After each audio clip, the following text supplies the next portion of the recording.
కర్మ క్రియ మిథున్ రెడ్డి మద్యం కుంభకోణంలో ప్రధాన పాత్రధారి ఆయనే. ఎంత ముడుపులు వసూలు చేయాలో నిర్ణయించారు. ఆ సొమ్ము అంతిమ లబ్ధిదారికి చేర్చారు. ముడుపుల మొత్తంలో ముందే 5 కోట్లు తీసుకున్నారు. సిట్ దర్యాప్తులో మిథున్ రెడ్డి పాత్ర వెలుగులోకి. 4వ నిందితుడిగా పేరు. జగన్ ప్రభుత్వంలో నూతన మద్యం విధానం ముసుగులో వైకాపా ముఠా సాగించిన దోపిడీ కుట్రకు రూపకల్పన అమలుకు ఏర్పాట్లు. ముఠా సభ్యులకు ఎప్పటికప్పుడు దిశానిర్దేశం చేయడంలో master mind Rajampet MP Peddireddy Mithun Reddy.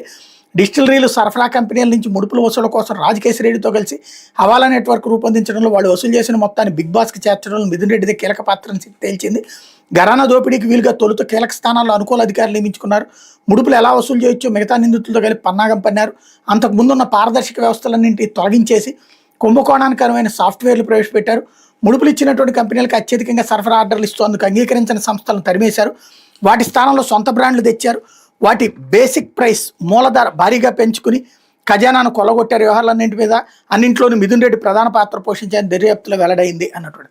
నిన్నేమో కాగితాలు తగలబడ్డాయి, మొన్నేమో రాజకేశ్వరరెడ్డి, అంతకు ముందు రోజునేమో ధనుంజయ రెడ్డి, కృష్ణమోహన్ రెడ్డి. డబ్బులు వసూలు చేసింది రాజకేశ్వరరెడ్డి, తర్వాత వెళ్ళి ఆ సూట్ కేసులు పట్టుకొచ్చిందేమో ధనుంజయ రెడ్డిను కృష్ణమోహన్ రెడ్డి. ఇప్పుడు మళ్ళీ మిథున్ రెడ్డి. ఎంతమంది డబ్బులు వసూలు చేసుకొస్తారు ఏందో ఈ లెక్క. ఇదే విషయం ఏంటంటే, ఒక విషయాన్ని బురద చల్లాలి అన్నప్పుడు రోజు ఏదో ఒకటి జరిగింది జరిగింది జరిగింది జరిగింది అన్నటువంటి కోణంలో రాసుకురావడమే తప్పించి, జగన్ చెప్పాడు దమ్ముంటే రండి అరెస్ట్ చేయండి అని చెప్పేసి అరెస్ట్ చేసేస్తే అయిపోతుంది కదా. అలాగే విషయం ఏంటో తేలిపోతుంది కదా. ఇప్పుడు స్కిల్ డెవలప్మెంట్ కేసులో చంద్రబాబు గారిని అరెస్ట్ చేసి చంకలు గుద్దుకుంది గవర్నమెంట్. ఆ తర్వాత ఆయనకు బెయిల్ రాగానే ఆ కేసు క్లోజ్ అయిపోయింది అని చెప్పేసి వాస్తవం కేసు ఇప్పటికీ నడుస్తూనే ఉంటుంది. కానీ ఆయన నిరపరాధిగా బయటకు వచ్చేసారు. ఇప్పుడు ఈయన కూడా అరెస్ట్ చేస్తే రేపు పొద్దున మళ్ళీ బెయిల్ ఇవ్వగానే నిరపరాధి అని వాళ్ళు చెప్పుకుంటారు. ఏం జరుగుతుంది వీటిలో? లెక్కర్లో తినని ఎదవెవడు ప్రతి రాష్ట్ర ప్రభుత్వం తింటానే ఉంటుంది. దీంట్లో గొంగట్లో అన్నం తింటా ఎంట్రుకలు ఏరుకోవడం ఎందుకు? ఒకళ్ళకొకళ్ళు మాట్లాడుకోవడం, వాళ్ళు తినేశారు ఎంత తినేశారు ఎంత తినేశారు. ఇప్పుడు కళ్ళెదురుగుండా ప్రజలందరూ కళ్ళెదురుగుండా కనబడుతుంది.